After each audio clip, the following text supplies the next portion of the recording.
There's no place like home. For generations, whether conveyed in verse, song, or grandma's steady-handed needlepoint, those 5 words evoked a wistful sense of place, comfort, or nostalgia. These days, thanks to high mortgage rates, rising property taxes, and a simple shortage of habitable structures, that familiar phrase could, with alarming frequency, be truncated to a far less heartwarming, "there is no home." Hi, I'm John Schwannis, and on this week's show, we'll look at the General Assembly's efforts to ensure that Hoosiers can still realize the American dream of home ownership, or at least have a roof over their heads. Indiana Lawmakers, from the State House to your house. Indiana Lawmakers is produced by WFYI in association with Indiana Public Broadcasting Stations. Additional support is provided by the Indy Chamber, working to unite business and community to maintain a strong economy and quality of life. Research shows that housing can impact an individual's health, educational opportunities, economic productivity, quality of life, and even mortality. This data reinforces why having accessible, affordable housing is vital to the health of a community. But as you may have heard, the U.S., including Indiana, is in the middle of a housing affordability crisis. Housing costs are rising faster than incomes. It is estimated that the U.S. housing market has a shortage of 3.7 to 4.9 million units. Lagging home construction is a major factor in this, but it's not the only impediment to the market. Homeowners who purchased or refinanced when interest rates were lower aren't moving so they can keep their less expensive payments. Real estate companies have increasingly purchased low-priced homes for use as rental investments, depleting the number of entry-level houses available for individual home buyers. And sale prices have increased for the homes that are available, narrowing access for those with less financial means. Coupled with stagnant wages, rising inflation, and higher interest rates, securing a house, the very essence of the American dream, is more difficult now than in years past.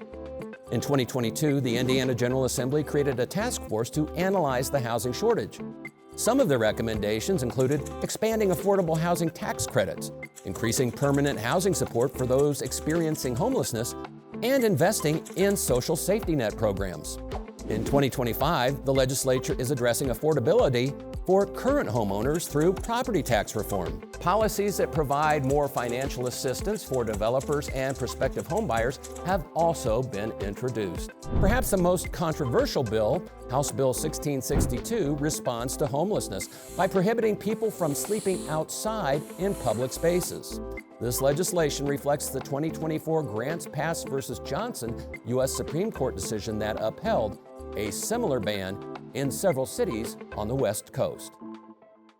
I am pleased to welcome Republican Representative Doug Miller of Elkhart, Democratic Representative Earl Harris Jr. of East Chicago, and Amy Nelson, Executive Director of the Fair Housing Center of Central Indiana. Thank you all for being here to talk about a topic that's probably more relevant to a lot of Hoosiers than just about anything we have talked about this season or will talk about this season.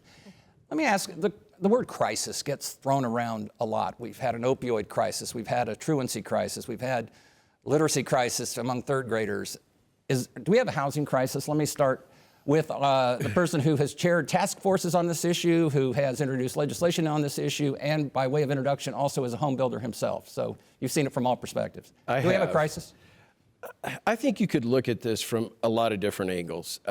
2007 really has spurred all the discussion in the last 18 years with respect to housing. I do think we have a crisis in some communities and other communities.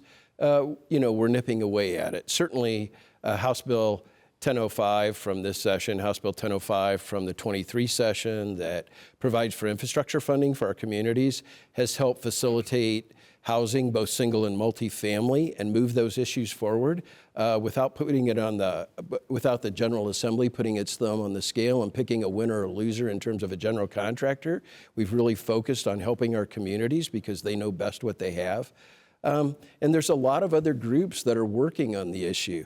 It's a very broad topic. It's a very broad group of entities that work in this space, and it does impact every Hoosier. And it's not just one set of circumstances. It's cumulative. And I do want to talk about that. First, 2007, you mentioned, that's yesterday to me, and that was the subprime collapse of the housing market. And the reason you cite that, if I'm not mistaken, is because the permits for housing and development just tanked at that point. People wanted to stay, I presume, as far away, if you were on the building or the financing side, as possible.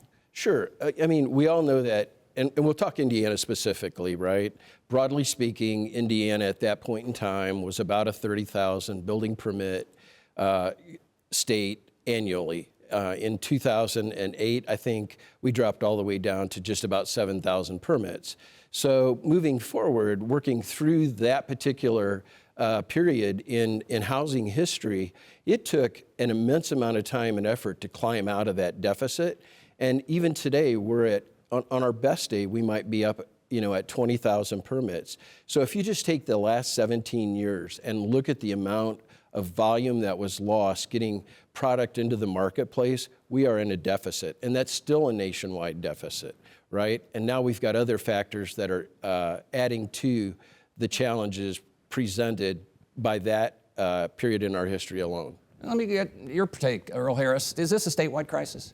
Well, it's something we need to pay close attention to. I agree with Rep. Miller. It's going to be different in different parts because Indiana is kind of a unique state where it's pretty diverse. But one of the things I think we need to do as legislators and as a state is we need to pay attention to these things and do what we can to prevent things from becoming a crisis. So we're working on that.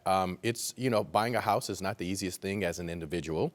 I purchased a new house about 4 years ago, and I went through multiple houses where when I called my realtor and said, hey, check on this house, it was gone that day. So even, I live in Northwest Indiana, we still have some housing issues there in terms of people being able to buy things. Well, Amy Nelson, you deal with this day in, day out. Let me ask you the C word, crisis? Crisis, particularly for individuals of low to moderate incomes, and whether that is being a renter, whether that's wanting to be a home buyer, trying to become, to own a home, or a homeowner right now, you're in a housing crisis.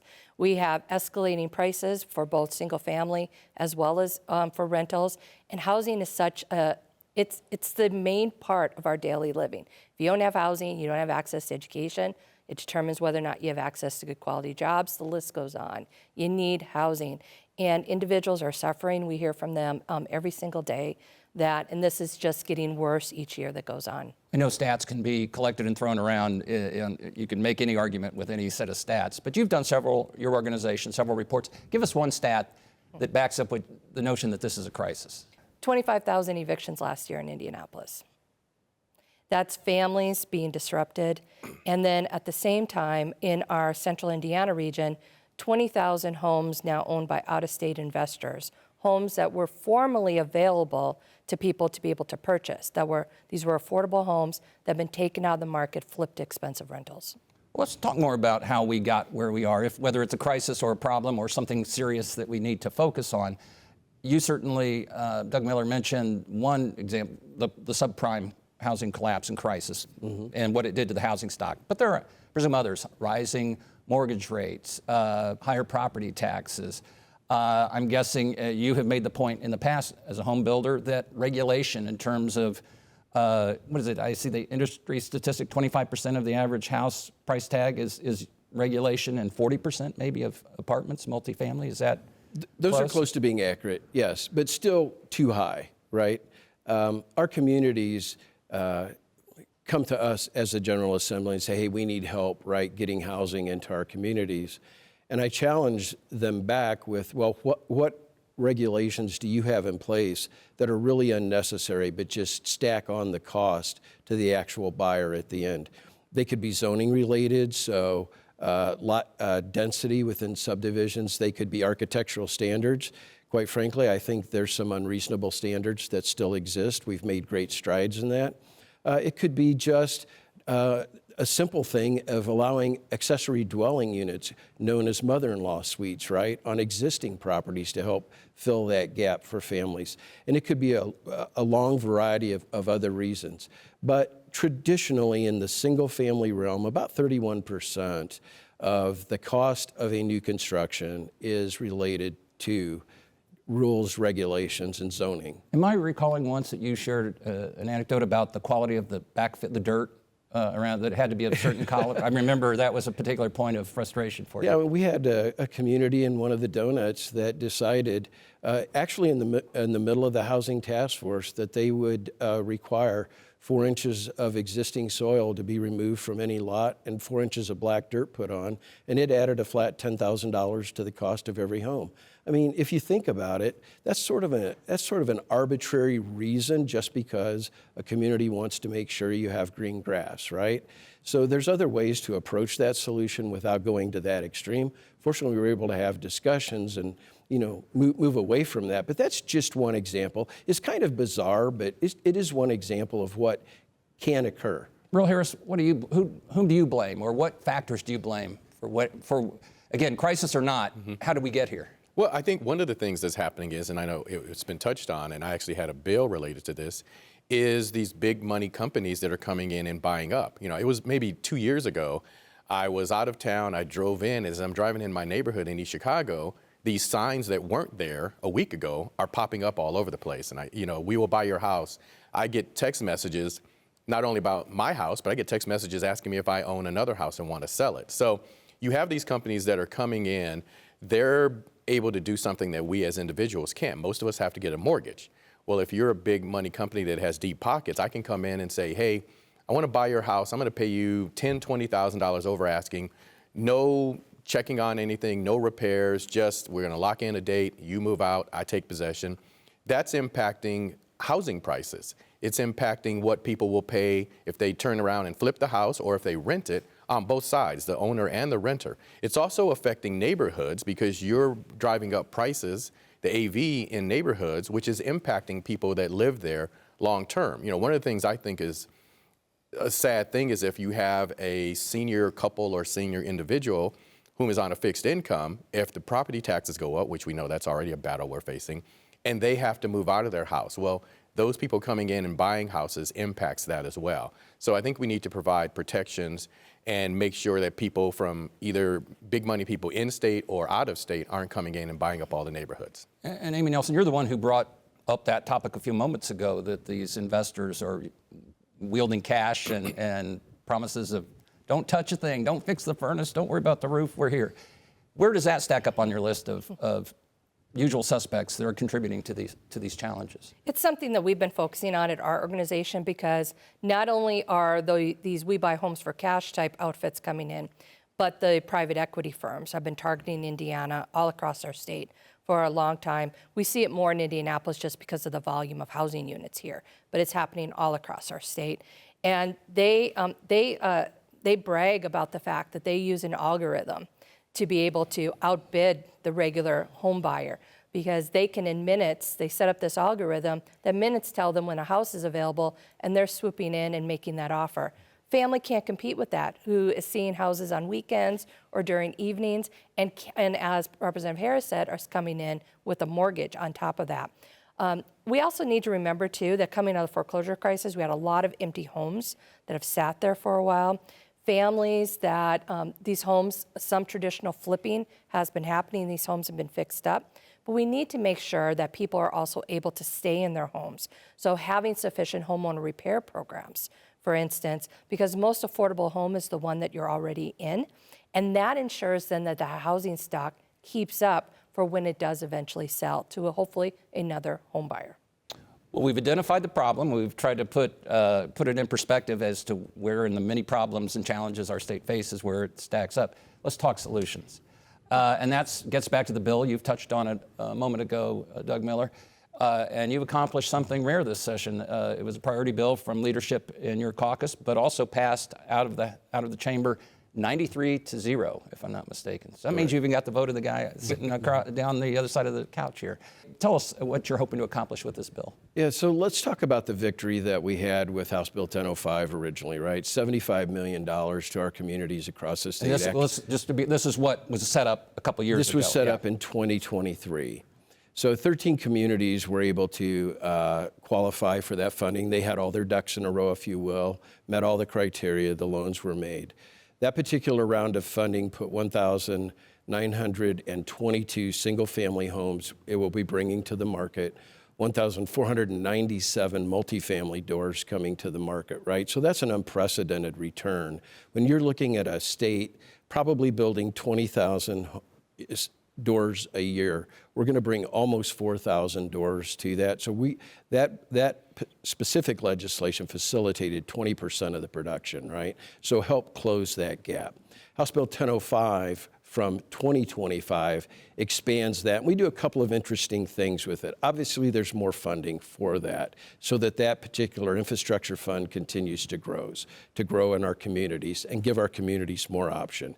Beyond that, we've put an additional set of guidelines into it, more criteria to encourage our communities to focus hard on setting aside zoning regulations, architectural regulations, density criteria, those types of things to get more housing into those communities, but it keeps that discussion locally. Also, we've created a provision to allow for third-party inspections.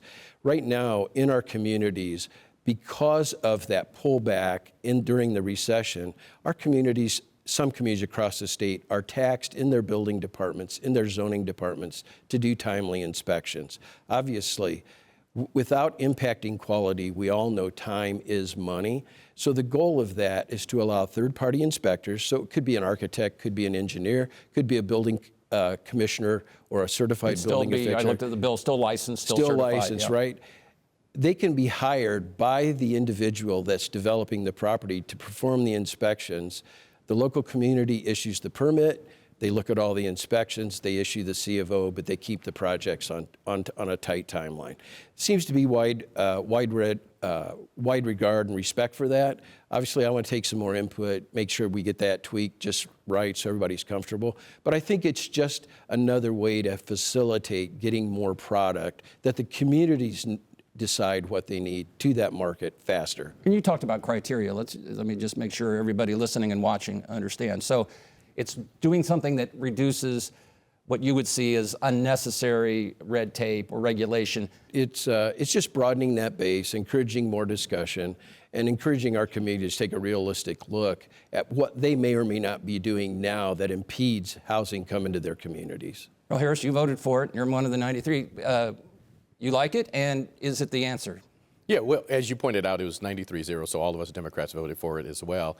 And I think Representative Miller said a couple of things that are very key to that is, you know, we a lot of times as a legislature look at the problem and look for a solution, of course. And as he said, there may be some tweaking, so we'll see how things work out. We were obviously in agreement with the process moving forward as yes votes, but we need to see how this works out and make sure that it's doing what we want to do. Hopefully it does, and we can all keep going. If not, we'll do some tweaking to it. We have to make sure that we as a legislature do what we need to make things better for the people that live in the state of Indiana. And I think that really is the bottom line. And we know housing, as you know, Amy has talked about and as we've talked about, you're talking about people's future, their economic future, how their families advance. And so housing is a big, massive key element that we need to make sure we're on top of. Well, Amy Nelson, you didn't have a vote on the floor, but you do have a vote here. You like that bill? And if so, how optimistic are you that that really puts a dent in the problem? We definitely need opportunities for more single-family and multifamily properties to be built. I will, of course, always want to make sure that this is safe housing and an emphasis on affordable housing being built as part of it.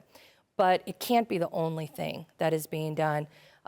We've mentioned already the impact of these investors when they can come in within an hour and pick up hundreds of homes.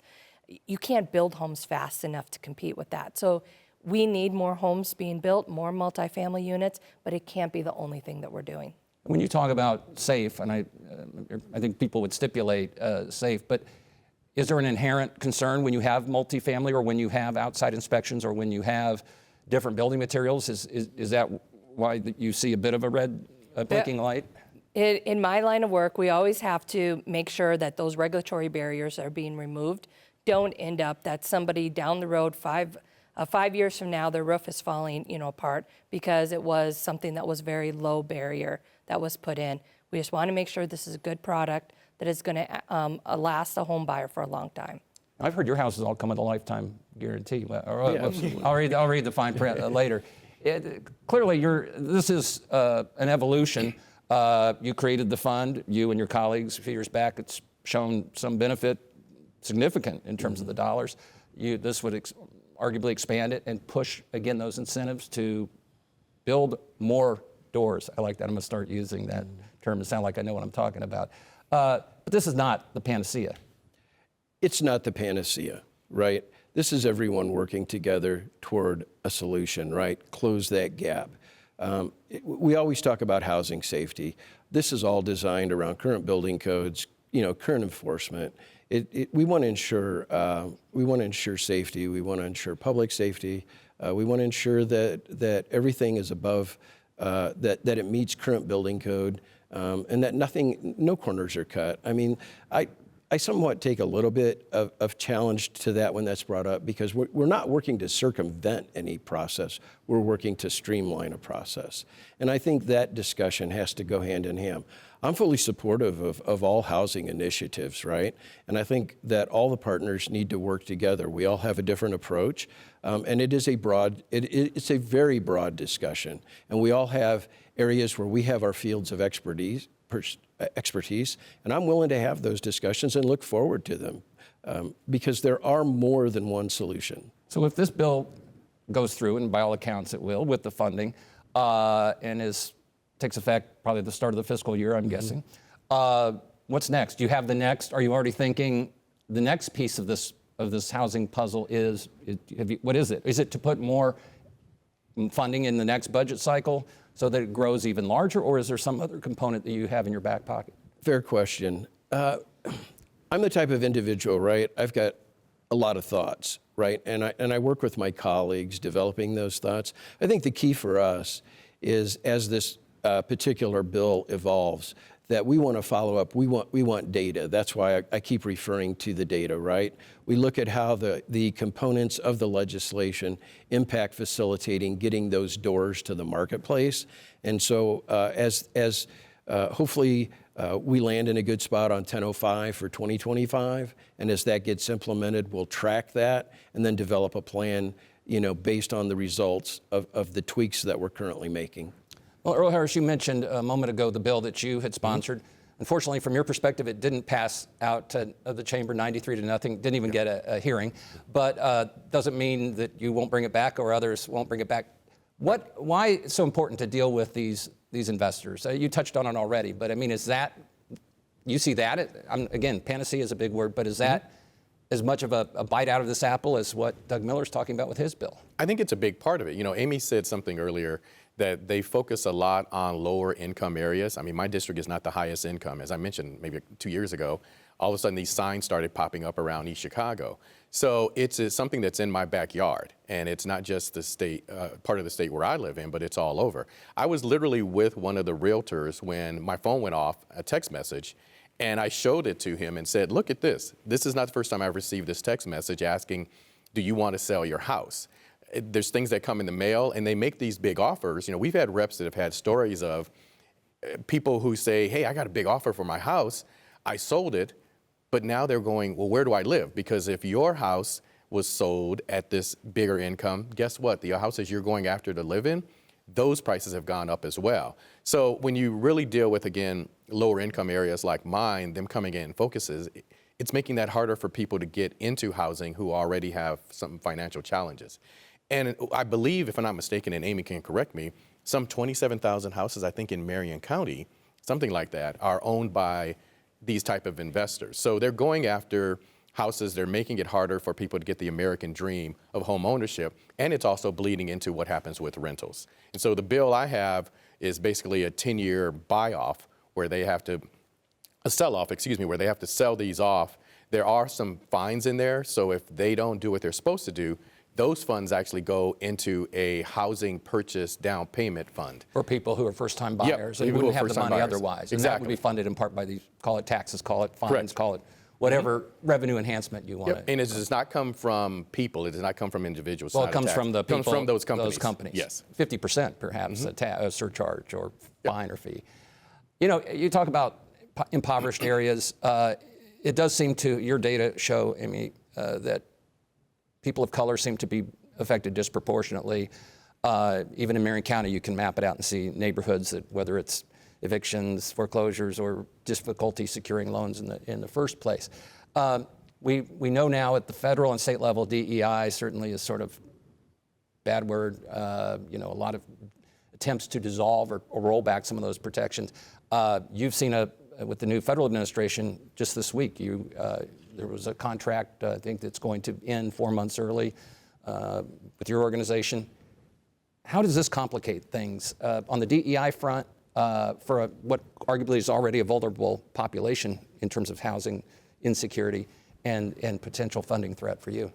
Well, I want to be clear, fair housing work isn't necessarily DEI work. The Federal Fair Housing Act was passed in April 1968, provides discrimination protection from discrimination due to race, color, religion, gender, disability, presence of families with children in the home, and due to gender. Every single one of us in this room that's watching this broadcast is protected in multiple ways in their housing transactions. And that doesn't change, of course. And that does not change. Federal law.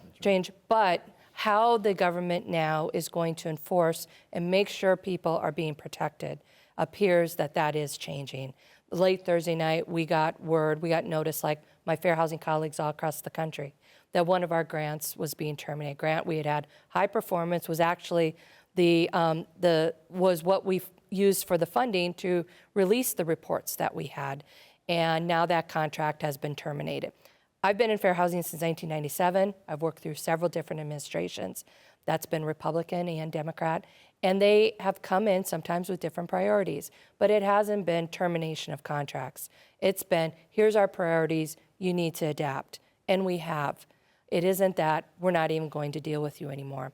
The impact for us, we're the only such organization here in Indiana, and it's going to be landlords that can't get information on what they're supposed to do, and individuals who are going to be dealing with unscrupulous actors that then take advantage of them. Should we, anybody else think that's, granted that complicates, but is that, in your way of thinking, Earl Harris, is that something that, again, sounds the alarm bell in your mind? Well, it's interesting because as people, we always hope others are going to do what they're supposed to do, but the reality is they're not always. So we have to have protections in place. And that's important to do because we know people maybe only want to focus on money. So how do I do this to make money, and never mind if it damages people? And when you get into diversity, equity, and inclusion, that term has become hijacked. And so I hope we can use it for what it's really meant to do. It actually is merit-based. It's not just giving people an opportunity that don't require or don't fit the need. Maybe you get the final word. Looking forward in 10 years, if we reconvene this panel, and let's make it 20 years, will this still be an issue for the state, or will it have been resolved because of the things you're trying to do, the things you're trying to do, the things you're trying to do? If everyone works together, I think we can make a huge dent in it in 20 years. Absolutely. What if I'd said 10? If you said 10, this is a work in progress, right? We don't know what the economy's going to do. I've been through 4 major downturns in the economy, so it's a gamble on the best day. But I think we have great opportunities working together to resolve what's currently the housing situation. So your advice: make sure the mortgage is at least 20 years. That's right. Not a adjustable rate. Thank you all for being here for this very important discussion.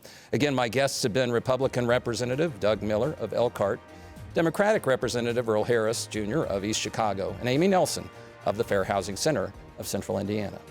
Although coal remains Indiana's #1 source of electricity, renewables are poised to carry an increasing load in the years ahead if the General Assembly doesn't pull the plug on their expansion. We'll illuminate the issue on the next Indiana Lawmakers. Indiana Lawmakers is produced by WFYI in association with Indiana Public Broadcasting Stations. Additional support is provided by the Indy Chamber, working to unite business and community to maintain a strong economy and quality of life.